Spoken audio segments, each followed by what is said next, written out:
안녕하세요. 찰리브레입니다. 어저께 오후무렵부터 좀 재미난 얘기가 되게 많이 나왔어요. 이스라엘 전쟁에 관한 얘기. 그래서 그거는 일시적인 일시적인 휴전? 뭐 이런 얘기가 있더라고요. 그래서 거기서부터 이제 비트코인 시장이, 가상자산 시장이 상승을 하더니 저녁 무렵이 되니까 이 얘기가 나왔죠. 이제 비트코인 ETF 뭐 승인됐다. 예, 승인됐다라고 얘기가 나왔다가 이게 오보다, 예, 잘못된 거다라고 해서 지금까지 이제 여기서 이제 머물러 있는 현재 상황인데, 이제 이 상황에 관해서 이제 제 개인적인 생각을 이제 말씀을 드리면, 어쨌거나 지금 기존에 있는 패러다임보다는, 기존에 있는 어떤 그 흐름보다는 조금 긍정적으로 흘러가고 있는 거는 사실이고, 여기서 이제 관찰해야 될 항목이 하나 있는데, 이 미디어사들이 가상자산 시장에는 중심되는 게가 두 군데가 있어요. 수많은 미디어가 있어요. 아시겠지만 한국도 뭐 블록 미디어부터 뭐 코인 포스트부터 해가지고 코인 데스크 해가지고 뭐 코인 리더스 해가지고 쭉 있잖아요. 거기서 이제 독보적인 뭐 그런 미디어사도 있고 나머지는 그냥 뭐 그냥 그런 데도 있고. 근데 사실 전 세계적으로 봤을 때 두 개의 미디어사가 있어요. 하나는 코인 텔레그래프가 있고 하나는 코인 데스크가 있습니다. 근데 우리가 이제 관찰해야 될 부분이 뭐냐면 코인 텔레그래프가 승인됐다라고 얘기했다가 오보라고 얘기를 했어요. 아마 다들 아실 거예요. 지금 그걸 아마 다들 확인을 하셨을 거고, 중간에 추임새를 누가 넣냐 하면 블룸버그가 중간에 미디어를 통해서 이제 추임새를 넣습니다. 이 ETF에 관해서. 근데 코인데스크는 그냥 뭐 승인 났다, 뭐 승인이 좌절됐다 이런 얘기가 전혀 없었었어요.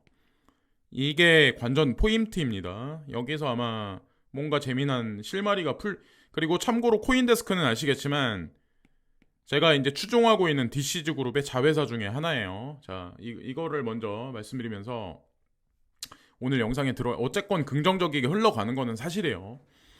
자, 이제 오늘 영상이 이제 저를 이제 좀 약간 한쪽에 너무 편중해서 분석을 하는 게 아니냐. 너무 한쪽 방향으로 그런 분들이 있는데, 저는 기준을 잡을 때 오늘 나온 기사, 내일 나온 기사를 가지고 기준을 잡는 사람이 아닙니다. 그냥 흐름을 보고, 전체적인 장기간에 걸친 흐름을 보고 기준을 잡는 사람이고, 또 하나는 IMF, BIS 내지는 세계 뭐 4대 컨설팅 회사라든가 이런 데서 나오는 정보를 기준으로 잡고 저는 방향 설정을 하는 사람이에요. 그래서 왜 제가 이렇게 방향 설정을 하는지에 관해서 오늘 좀 칼을 갈고 이 영상을 만든 거예요. 제가 여러분들을 설득하자는 그런 의지도 없고, 그럴 필요도 없고, 그냥 제가 말씀드리고 싶은 거는 객관적인 정보를 가지고 이 사람이 진짜 방향 설정을 하는지만 확인을 해달라는 의미고, 나중에 가서 결론을 보고 얘기하자라고 이제 제가 말씀드리는 거예요. 일단은 저한테 질문을 하나 주셨는데, 제가 어저께 이제 트럼프 이분이 이제 당선에 관해서 말씀드렸잖아요. 트럼프는 여기 보시면은 트럼프는 총기를 지지하는데 공화당은 총기를 지지하는데 이 말씀을 해주셨어요. 근데 이거는 사실이에요. 이 선생님이 써주신 게 사실입니다. 예. 트럼프 대통령은 총기 협회와 끈끈하게 연결돼 있고, 공화당은 총기 규제를 멀리합니다. 그리고 오히려 바이든 행정부의 민주당이 총기 규제를 적극적으로 지지를 해요. 이건 사실이에요. 근데 제가 이제 한 가지를 이제 말씀드릴게요. 이게 세상이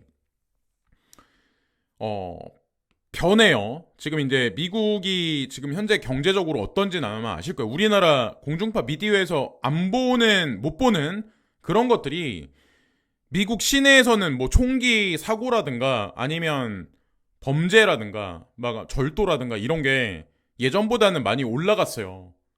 예, 아마 아실 거예요. 이게 우리만 먹고 살기 힘든 게 아니라 거기도 지금 현재 똑같다는 거. 부익부 빈익빈은 거기도 마찬가지로 극대화되고 있는 현재 상황이라는 거. 이 와중에 10월 6일 날 트럼프 대통령이 한마디를 던집니다. 막말 본능, 트럼프, 절도범엔 즉시 총격, 합창의장엔 사형감. 뭐 하여튼 이 얘기는 그렇다 치고 이게 왜 되게 위험한 발언이고 이분의 성향을 나타내는 거냐면 절도범엔 즉시 총격. 이 공권력의 강화를 의미한다라고 제가 말씀을 드렸잖아요. 근데 한번 생각을 해보세요.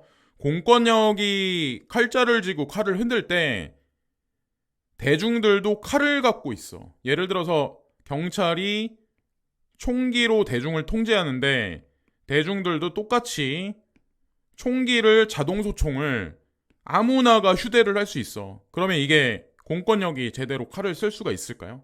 이러니까 제가 여기서 총기 규제가 들어갈 가능성이 높고 범죄율이 지금보다 치솟고 테러가 만약에 중간에 발생되면 총기 규제 되는 거는 아무리 지금 뭐 공화당에서 총기 규제에 관해서 막 이렇게 한다고 해도 이거는 될 수밖에 없어요. 자, 실제로 이게 있어요. 여기 보시면은 과거서부터 2013년부터 2016년까지는 그냥 그래요. 총기 규제가. 여기 보시면은 반대와 뭐 찬성이 지그재그로 오락가락합니다. 이러다가 2018년 무렵 되니까 2017년 정도 됐을 때 급작스럽게 총기 규제 찬성으로 올라갑니다. 이거 2018년이죠. 70%인데 총기 규제 찬성하는 게 미국 여론의 70%인데 그러면 대선이 있어요. 먹고 살기 힘들어. 그리고 총기 범죄가 있다라고 한번 생각을 해보세요. 이때가 70%예요. 선거에 당선되려면 여론을 중요시해야 돼요. 그리고 공약으로 걸어야 돼요. 그러면 지금은 총기 규제의 여론이 내려갔을까요? 이때보다? 2018년보다? 더 올라갔을 가능성이 상당히 높아요. 네. 왜냐면 미디어를 통해서 미국 대중들은 총기 범죄 뉴스를 예전보다 빈번하게 볼 게 뻔하니까 당연히 민주당에서도 이걸 공약에 걸 가능성이 높고 네, 그래서 제가 미국 땅에서 총기 규제가 들어갈 거라고 말씀을 드렸었던 거고 근데 이 부분도 이제 그 구독자분들이 오해하시는 부분이 있는데 이제 이런 게 있어요. 저는 중국을 응원한다거나 인도를 응원하고 뭐 미국을 너네는 끝났어 이걸 말하는 게 아니라 저의 기준은 중국과 인도나 러시아나 브릭스 국가들이 경제적으로 확장을 해야 우리가 투자하고 있는 가상자산의 확장이 도모될 거라는 메커니즘이 형성되기 때문에 그렇게 이제 말씀드리는 거고 달러는 사실 그죠 인덱스가 줄어드는 거는 이미 통계 자료가 나와 있는 거예요. 근데 이런 데이터를 가지고 저는 이제 말씀드리는 건데 그거를 가지고 뭐 편파적이다 뭐 개인 생각이다 이렇게 말씀하세요. 근데 보세요. 참 세계 정세를 개인 주관적인 입장으로 푸시는데요. 정말 BBC나 NHK에서 보도되는 내용 듣고 계시는지요? 라고 말씀해 주시는데 제가 유튜브는 2018년부터 했지만 이런 뉴스를 많이 접했던 거는 2000년부터 많이 봤어요. 2000년부터 해외 외신을 계속 봐왔던 사람이에요. 유튜브는 이때 했지만. 그래서 대충 미디어의 성향에 관해서 알아요. 여러분들이 많이 보시는 서방 세계의 대표적인 미디어가 어떤 거냐면 이 BBC예요. BBC. BBC에 나와 있는 내용을 가지고 한국에 있는 미디어들은 방향 설정을 합니다. 그거를 그냥 번역해서 복사 붙이기 카피를 많이 해요. 그리고 거기다가 가디언지라고 있어요. 가디언지. 거기도 마찬가지로 비슷비슷해요. BBC나 이런 데나. 근데 저는 제 기준을 세계 정세나 이런 걸 볼 때 국제통화기금, 국제금융연맹, BIS, 그리고 PwC는 제가 알기로 세계 4대 회계 컨설팅 회사거든요. 그러니까 컨설팅 회사거든요. 근데 이런 정보를 가지고 기준을 잡지 제 개인의 어떤 그런 거를 주관적인 입장이 아닙니다. 제가 왜 그런지에 관해서 말씀드려볼게요. 어쨌건 이런 데서는 전쟁 관련해서도 한쪽 방향으로 몰고 가요. 이게 가만히 보세요. 제 말이 아닌가. 여기를 중심으로 계속 보니까 블룸버그나 이런 데를 중심으로 보니까 이게 중심을 못 잡는 거예요. 우리 대중들이 진짜 가짜를 구별을 못 하는 거예요. 이게 특히 심하고, 제가 실예를 하나 들어볼게요. 어떤 게 진짜인지. 자, 보세요. 2023년 10월 10일 날, 자, 보세요. IMF 긴축 물기 시작하면서 성장 둔화 예상하면서 10월 10일 날이니까 얼마 전이죠. 바로 일주일 전이에요. 7일 전. 7일 전에 향후 세계 경제에 관해서 GDP 성장률에 관해서 발표를 합니다. 이거 가장 최근 나온 성장률이에요. 이런 걸 가지고 저는 브릭스나 서방 선진 G7에 관해서 기준을 잡고 예측을 하고 추측을 하고 방향 설정을 하는 거지, 개인의 어떤 정서나 이런 게 들어가는 게 아니에요. 자, 보세요. 이게 정확히 일주일 전에 나온 거예요. 이걸 가지고, 이 데이터를 가지고 개인의 주관적인 입장이 다 들어갔다고 하면은 제가 더 이상 거기다 대고 할 얘기가 없죠. 강성용 교수님은 뭐 인도가 아니라고 얘기하는데, 보세요. IMF에서는 지금 좁아지는, 현재 이제 타이트해지는 세계 경제에 관해서 이제 뭐 IMF에서는 얘기를 하는데, 강성용 교수님은 뭐 인도가 앞으로 뭐 별 볼 일 없다, 치고 빠져야 된다라고 얘기를 하는데, 되게 아이러니한 게 뭐냐면, 서방 선진 G7은, 여기서부터 이제 서방 선진 G7이죠. 근데 일본은 뭐 동아시아이긴 하지만, 여기 보시면은 미국은 2024년이 되면 어떻게 되나요? 여기 1.5%예요. 인도는 어떻게 되나요? 똑같아요. 6.3%예요. 그냥. 네. 그 중국은 어떻게 될까요? 중국은 뭐 끝났다라고 얘기하는데 4%, 네, 4% 조금 넘어갑니다. 네, 5%대에서. 근데 이걸 보고 저는 브릭스의 장기 성장에 관해서 이제 언급을 하는 거고, 서방 선진 G7은 오히려 올해, 미국 같은 경우는 대표적으로 올해보다 못해요. 네. 근데 제가 이런 데이터를 가지고 기준 설정을 해서 말씀을 드리는데, 이게 주관적인 입장인가요? 주관적인 견해인가요? 주관적인 견해가 아니에요. 네. 오히려 공중파 미디어가 사람들을 객관적이지 못하게 만들고 있는 거예요. 이거를 그렇게 말하면 IMF가 오히려 조작이죠. 조작이라고 말할 수 있겠네요. 네. 여기 국제통화기금인데, 국제통화기금은 전 세계 통화시장의 비율을 조절하는 데인데, 근데 여기다 대고 조작이라고 이 자료를 가지고 조작이라고 얘기하면, 거기다 대고 강성용 교수나 이런 사람들은, 강성용이나 아니면 중국 통인 안유아 교수나 이런 사람들이야말로 그냥 개인의 견해를 오락가락하면서 말하는 사람들이지, 한마디로. 네, 여기에 기준을 잡는 게 그게 정답이지 않을까 생각을 하는 거죠. 2018년에 이제 제가 이런 얘기를 되게 많이 했었어요. 동아시아의 성장이나 뭐 중국의 부상, 뭐 인도의 성장. 이때는 제가 유튜브를 하면 조선족이라는 얘기가 되게 많았었어요. 2020년에는 조작이다라는 얘기가 되게 많았었어요. 2023년인 현재 시점에서는 설마라는 얘기로 대중 여론이 서서히 바뀝니다. 이런 거예요. 2024년, 2025년이 되면 대중들이 과연 뭐라고 할까? 제가 그래서 끝까지 지켜보시라고 말씀드리는 거예요. 보세요. PwC가 어디냐면 일명 프라이스 워터스 쿠퍼스라고 하는 세계 4대 컨설팅 회사입니다. 자, 이런 데는 뭘 해서 먹고 사는 회사냐면, 정보를, 객관적인 데이터, 빅데이터를 기반으로 해서 회사에다가, 큰 다국적 기업에다가 정보를 제공해주고 컨설팅을 해주는데요. 큰 돈을 받고. 그래서 정보력이 되게 중요합니다. 근데 여기서도 마찬가지로 그릇된 정보를 잘못 제공해주면 기업은 망해요. 네, 여기 PwC는 망해요. 아니, 세계 4대 컨설팅 회사인데 거기다 대고 할 얘기가 더 이상 뭐가 있을까요? 2050년까지의 세계 경제에 관해서 관조를 합니다. 여기서 보세요. 2016년에, 자, 여기 보면은 2050년이 되면 이렇게 될 거야. 자, 인도가 여기 치고 올라갑니다.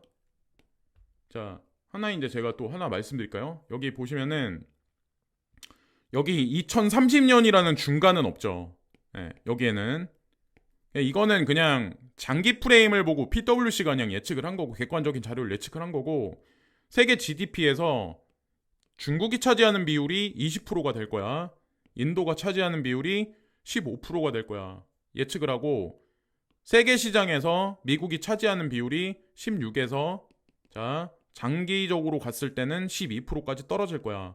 유로존은 15에서 9%가 될 거야.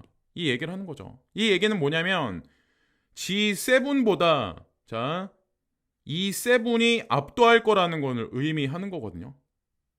시간이 흘러가면 흘러갈수록 아시겠지만 1995년대 과거로 돌아가면 G7이 칼자루 쥐고 흔들었습니다. 이때는 이 7이 별 볼 일 없었어요. 중국이나 인도나 이런 데가. 근데 점점 중산층이 늘어나고 있어요. 공장이 들어가면서. 지금 현재 그 중간 과정 입장이라고 보시면 돼요.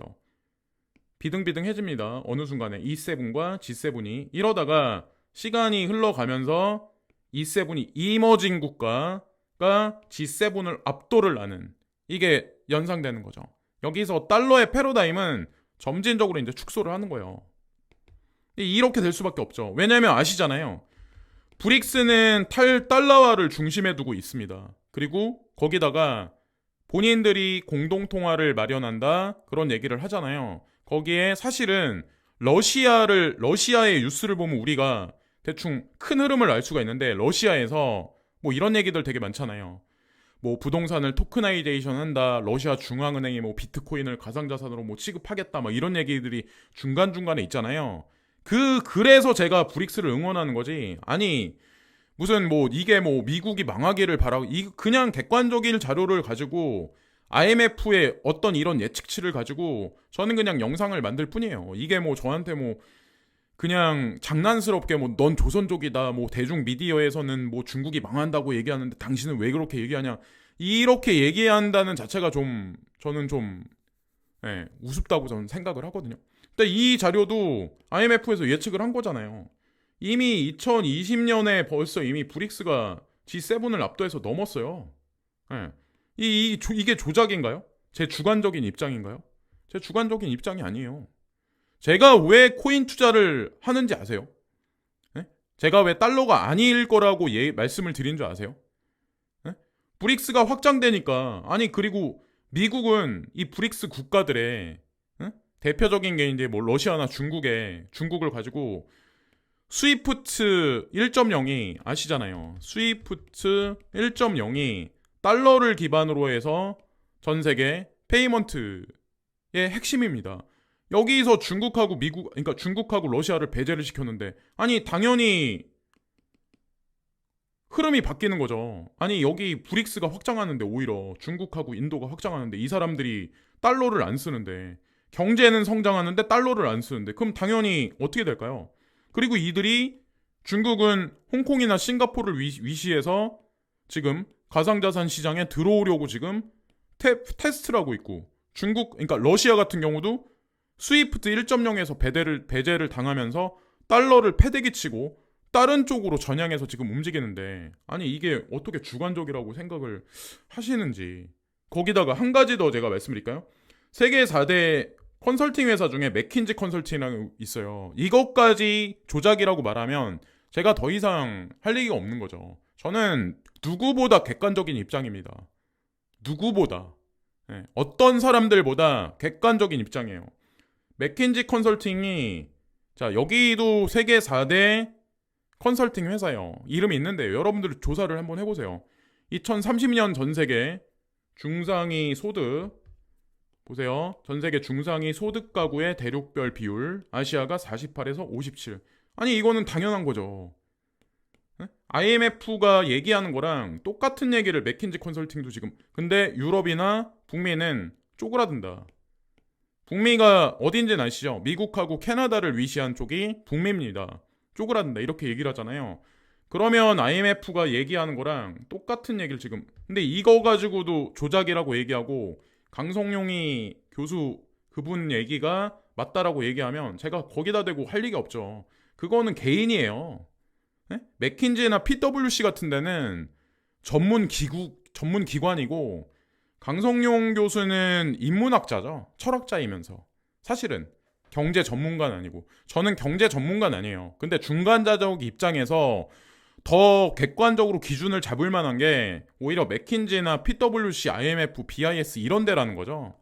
개인을 가지고 거기다 기준을 잡지 말자는 거죠. 제가 말씀드리고 싶은 건. 왜 이 정치 권력부 상층부에 있는 사람들, 제가 한국 같은 경우도 누구라고 얘기를 안 하겠어요. 그 정치 상층부에 있는 정치 엘리트들, 아니면 우리가 알고 있는 재벌 총수들 있잖아요. 그 사람들이 여러분들 보실 때 본인들하고 똑같은 인격체라고 생각할 거라고 생각을 하시나요? 네. 똑같은 인간이라고 생각할 거라고 생각을 하시나요? 이거는 절대 오판이에요. 이게 영화에 나왔던 대사이며 영화에 나왔던 얘기인데 절대 영화에 나왔던 얘기가 아닙니다. 그 사람들은 우리 일반 대중들은 개 돼지입니다라는 표현을 쓰잖아요. 적당히 지저대다가 알아서 조용해질 겁니다. 그냥 밥이나 먹고 살게 해주면 그냥 조용해질 거다라는 표현을 쓰는데 이게 진짜예요. 이게 거짓이 아니에요. 근데 이거를 제일 슬픈 일은 뭐냐면 본인들이 그 취급을 받으면서도 모른다는 게 가장 슬픈 일이죠. 그러니까 미디어가 조작을 해서 보세요. 위믹스의 뒤통수 맞아가지고 인생 망한 분들 있죠. 잘못되신 분들. 근데 이거는 어떻게 생각하세요? 여러분들이 보셨을 때는. 네. 이 코인 시장은 어떨까요? 이게 대표적인 예인데.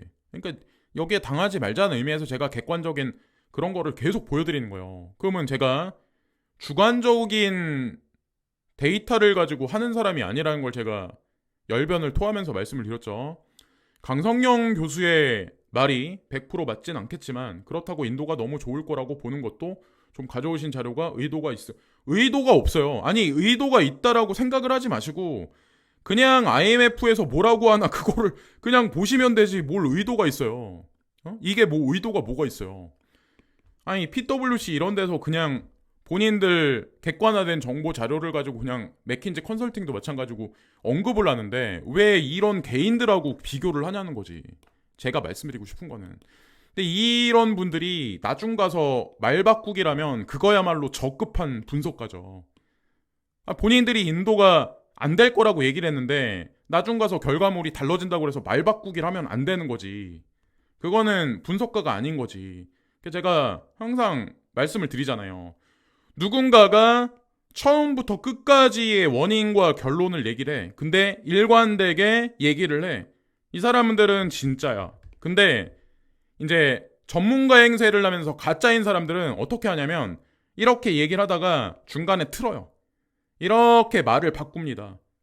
그러다가 여기서 이제 결론점이 있으면 여기서 이제 회유해서 말 바꾸기를 하죠. 이런 사람들은 가짜예요. 그거를 관찰하는 게 관찰해서 끄집어내고 잘 이렇게 추려내는 게 대중들한테 던져진 숙제예요.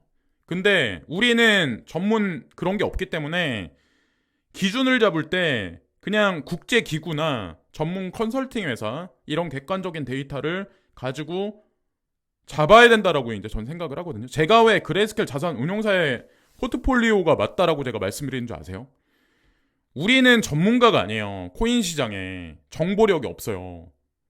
그러면 어떻게 해야 되겠어요? 그러면 그레이스켈 자산 운용사 같은 데에 포트폴리오에 있는 코인을 추종하는 게 그게 정답이에요. 거기에 ETF가 있고 거기에 알트코인이라도 거기에 ETF가 있는 거고 거기에 큰 수익이 있는 거예요. 장기적으로.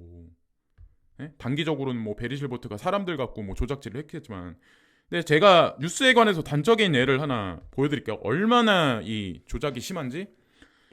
연합뉴스, 연합인포맥스 여기 이틀 전에 그러니까 지금 당장은 아니에요. 그러니까 예전에 있는 뉴스를 가지고 제가 말씀드려요. 댈러스 연은 총재 채권 금리 상승에 연준 추가 인상 필요 주려. 이때는 금리 인상 없다고 얘기했어. 그러다가 시간이 좀 흘러가니까 봄원 연준 이사 금리 추가 인상해야 할 수도 고용 여전히 타이트 이렇게 얘기 싹 바꿉니다. 근데 이거는 뭐 여기 미디어사가 잘못됐다라고는 얘기 못하죠. 이 근원적으로 이게 미국으로부터 어딘가로부터 나온 뉴스잖아요. 그걸 그냥 인용 보도한 거잖아요. 이게 이렇게 돼버. 그리고 이거를 연합 뉴스뿐만 아니라 공중파 3사가 얘기하면 이게 기정사실화돼요. 그럼 여기에 흔들리잖아요. 여기에 들썩들썩 하잖아요. 그럼 여기서 이제 실패가 나오는 거예요. 손절이 나오고 내 투자에 관한 신념을 잃고 확신을 잃고. 예. 근데 이런다는 거죠. 아니 오늘 비트코인 ETF 뉴스 나온 것도 보세요. 승인됐다라고 얘기 나왔다가 오보라고 또 얘기 나왔다가 블룸버그가 옆에다가 후춧가루, 고춧가루 조금씩 뿌리면서 부채질하고. 자, 어떻게 생각하세요? 자, 그리고 김주연 금융위원장 가상자산 추적 기능 갖춰야 최대한. 사람들이 이제 가상자산 시장 보고 탈중앙화라고 얘기를 하는데 이 보세요. 추적 기능을 갖춰야 된다. 이 뭐예요? 철두철미하게 감시하겠다, 관리하겠다. 제도권에서 이렇게 카테고리 안에 포집하겠다는 얘기예요. 탈중앙화가 아니라.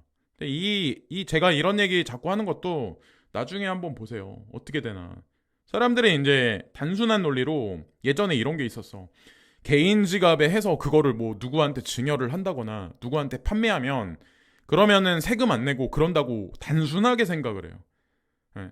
근데 여기서 트래블률이라는 어떤 이 블록체인 여기서 벗어날 수가 없어요. 어쨌든 그 지갑은 꽂아야 됩니다. 꽂으면은 어떻게 되는지는 아시죠? 거기서 전송이 이루어지면 그 블록체인 그거는 그 기록은 남습니다. 그러면 누가 누구한테 팔았는지 아무리 돼도 그거는 발본 수건에서 그거를 끝까지 아마 찾아낼 거예요. 그래서 과세를 아마 엄청나게 할 겁니다. 100% 클리어하게 정부한테 보고를 안 하면. 제 말이 아닌가 나중에 한번 보세요. 그리고 미 상원의원 재무부 국세청 암호화폐 사업자 세금 신고 규제안 시행 앞당겨. 이 규제안이 오는 30일까지 공개 의견 수렴한 뒤 공청회를 거쳐 최종 시행 시기가 확정될 거다. 이번 달 30일까지네요. 예전보다 세금에 관해서 땡길 거야. 이때는 2026이었는데 그러면 이게 2025년이 될 가능성이 높아요. 세금을 빨리 확정이 되면 될수록 상승장도 옵니다. 되게 단순한 분들이 어떤 분들이냐면 나는 세금 내게 되면 코인 그만 투자해야지. 아니 그거는 본인 생각이지. 아니 세금 거둘 데가 없어서 전 세계 중앙정부는 인구 고령화에 현물 경제가 숙소하면서 세금 거둘 데가 없어가지고 지금 그러고 있어서 코인 시장을 키워가지고 거기서 세금 먹으려고 지금 하고 있는데 세금 내게 되는 카운트가 들어갈 때부터 코인 시장은 더 먹을 게가 있는 거지. 세금 안 낼 때는 코인 시장에 아마 먹을 게 많이 없을 거예요. 이것도 한번 보세요. 제 말이 다른가. 자, 그리고 코인데스크 비트코인 캐시 3분기 가장 큰 유동성 증가 비트코인 및 이더리움 카이코에서 여기 빅데이터 기반으로 해서 지갑 주소를 추적한다거나 거래량을 추적한다거나 이런 데죠. 그거를 기반으로 해서 이 얘기를 했어요. 그러니까 어저께 이제 비트코인 루머가 있으면서 비트코인 캐시도 조금 이제 올랐어요. 이제 제 표현에서는 조금 이제 올랐다가 사그러들었다가 이 코인들 말고 몇몇 개 코인도 그러니까 이거로 비트코인 ETF를 단순히 비트코인 ETF니까 비트코인만 올라갈 거야 한 게 생각하는 거는 진짜 단순한 거예요. 이게 다 연결돼 있죠. 비트코인 ETF 승인은 나머지 이더리움이라든가 다른 코인들하고 연결이 돼 있습니다. 그리고 가장 웃긴 거는 뭐냐면 비트코인에서 파생됐기 때문에 비트코인 캐시는 쓸모없다라고 이제 코리니 유튜버나 그런 분들이 얘기를 해. 근데 이것도 기준을 EDXM이라는 이런 데다가 잡아야지. 그레이스케일 자산운용사, 모건클릭 이런 데다 잡아야 되지. 아니 왜 코리니 유튜버들한테 거기다 기준을 잡냐는 거죠. 제가 언제나 말씀드리잖아요. 기준을 항상 상위 클래스에 있는 국제기구나 이런 데다 금융세력에다 잡아라. 그래야 실패가 없다. 그러면 예전에 이제 막 뒤툭뒤툭 거리다가 손절하고 이 코인 샀다가 팔았다가 막 그런 분들 아마 되게 많았을 거예요. 근데 나중에 한번 보세요. 어떻게 되나. 그리고 인베스팅 뭐 자이언트 피델리티, 이더리움과 솔라나를 성공적인 네트워크 효과와 개발자 기반의 사례로 꼽았다 이 얘기가 나오는데 제가 이제 말씀드리고 싶은 게 피델리티는 블랙록만큼 거대한 자산 운용사는 아니에요. 근데 주목할 점이 뭐냐면 왜 FTX 파산 사건에 관해서 재판이 벌어지는 와중에 이 발언을 피델리티가 했냐는 거지. 솔로나 관련해서. 이더리움은 그렇다 치고. 네. 네, 의미가 있어요. 의미가 저는 분명히 있다라고 생각을 하거든요. 지금 현재. 그리고 이거는 이제 제가 간략하게 말씀을 드리겠는데 미국은 아시겠지만 여기 나와 있는 국가들과 이스라엘을 편을 듭니다. 지금도 편을 들어요. 근데 여기서 일단 뭐 일시적인 휴전에 들어갔다고 얘기 나왔죠. 근데 제가 과거에는 중재 역할을 미국이 했었는데 아마 중국이 할 거다. 중국과 여기 있는 국가들이 할 거다라고 말씀드렸죠. 이것도 한번 지켜보세요. 어떻게 되나. 네. 미국이 중재자 역할, 미국은 중재자 역할을 이미 벗어났어요. 이스라엘 편을 들기 때문에. 하마스나 팔레스타인 입장에서, 아랍 연맹 입장에서 보면 반대편입니다. 근데 중국은 한쪽 편에 지금 치우치지 않았어요. 여기도 제가 말씀드리는 거는 중국 편을 들자고 말씀드리는 게 아니에요. 있는 그대로를 제가 말씀드리는 거예요. 제가 제 눈에 보여지는 것 그대로. 그리고 결과값을 보고 다시 한번 얘기하자라고 제가 계속 언급을 드리죠. 우크라이나 전쟁 같은 경우도. 자, 그리고 그레이스켈 회사에 관해서 사람들이 좀 우습게 보는 사람들이 되게 많은데 아시겠지만 이 그레이스켈 모회사가 DCG 그룹이잖아요. DCG 그룹의 파트너사가 어디인지 소프트뱅크하고 구글이에요. 소뱅하고 구글입니다. 소뱅이 4차 산업에서 어떤 생태계를 이미 확보하고 있는지는 아실 거예요. 그런 데가 DCG랑 파트너를 맺었어요. 거기다가 빅데이터 관련해서 웹3 세상에서 되게 중요한 핵심일 수 있는 구글이 DCG와 파트너사입니다. 그럼 여기다 대고 그레이스켈 자산 운용사 코인들을 가지고 왈가왈부할 필요가 있을까요? 이미 게임 끝났어요. 네. 그러니까 우리는 지금 당장의 가격을 보고 모든 것을 판단하지만 아니 이미 소뱅하고 구글이 검증을 해준 건데 소뱅의 에코시스템, 알리바바, 폭스콘, 샤프, 애플사, IBM, 우버, 차량 공유, 그리고 반도체 설계회사, 그리고 통신회사, 우회적으로 테슬라, 엔비디아, 반도체 생산업체, 소프트뱅크 비전펀드, 아니 이런 생태계를 가진 이런 거대 그룹이 DCG랑 파트너사인데 한번 이거 궁금하지 않으세요? 왜 그럴까? 반도체 관련해서도 어떻게 보면 칼자를 쥐고 있는 게 소뱅이라는 데인데 설계부터 생산까지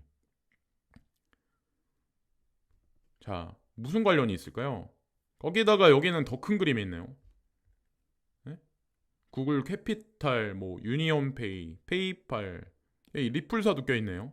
구글 벤처스, 우버, 인도의 페이티엠, 플립카트, 인도의 쿠팡 같은 데거든요. 중국에 있는 기업들도 여기 디디 출싱이라 뭐 전부 다 껴있고 예, 중국 인민은행까지 텐센트 앞에 내세워서 예, 요렇게 과연 이 리플사는 과연 무슨 관련이 있을까? 그러니까 이제 객관적인 지표를 가지고 투자라는 거지. 지금 가지고 뭐 코인이 올랐네 내렸네. 아니 그러려면은 뭐하러 투자를 지금 해요? 그럼 차라리 그냥 적금 들지. 지금 금리도 올라가고 있는데. 예? 아니 금리 계속 올라가잖아요. 얼마나 이자를 많이 줘요. 자 그리고 나이지리아 중앙은행이 나이아라 전통 금융 안정성 위협 보도 가짜 뉴스. 이게 국가에서 나이지리아 국가에서 이거를 발행한다라고 얼마 전에 뉴스가 나왔었어요. 과연 이게 우리가 투자하고 있는 코인들하고 과연 무슨 관련이 있을까? 한번 궁금증이 올라가고 있는 현재 상황입니다. 우리가 투자하고 있는 코인들하고도 분명히 관련이 있어요. 그리고 이것도 되게 재미난 항목인데 아마 아시겠지만 이미 제가 보니까 확인해 보니까 코인베이스에서 80개 코인 USD랑 관련 없는 거는 상폐했다는 얘기가 있더라고요. 이게 악재일까요? 호재일까요? 저는 호재라고 생각을 하거든요. 의미 있는 게 지금 코인 시장에서 전반적으로 벌어져요. 거기다가 코인베이스도 마찬가지인데 바이낸스도 보면 FD US 쪽으로 계속 늘려나갑니다. 보시면은 라이트코인도 이쪽으로 옮겼고 트루 USD로 프론트도 옮겼고 BUSD는 죽이고 있는데 FD USD는 계속 늘려나가고 있는 현재 상황.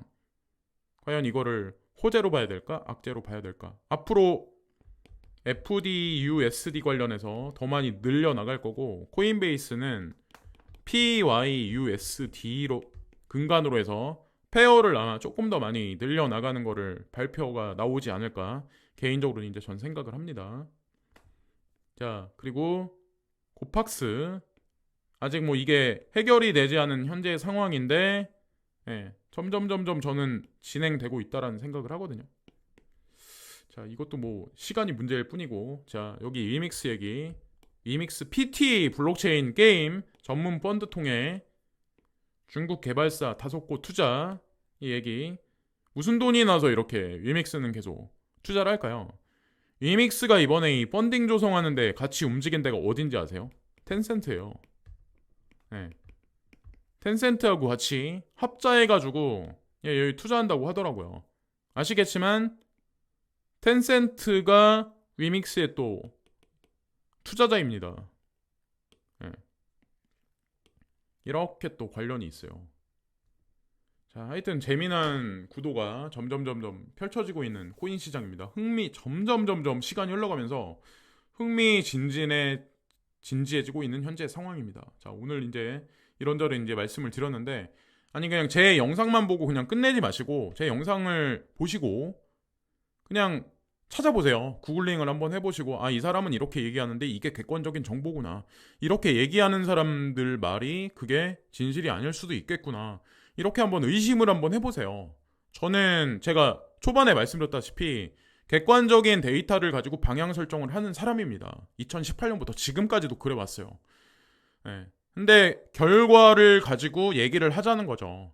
개인의 견해가 맞는 건지 아니면 거대 기관이나 IMF나 이런 데서 추론하는 방향성이 맞는 건지 미국과 중국과 인도에 관해서 브릭스의 성장이 계속 팽창되면 가상자산 시장도 거기에 걸맞게 올라갈 수밖에 없어요. 이게 결론이에요.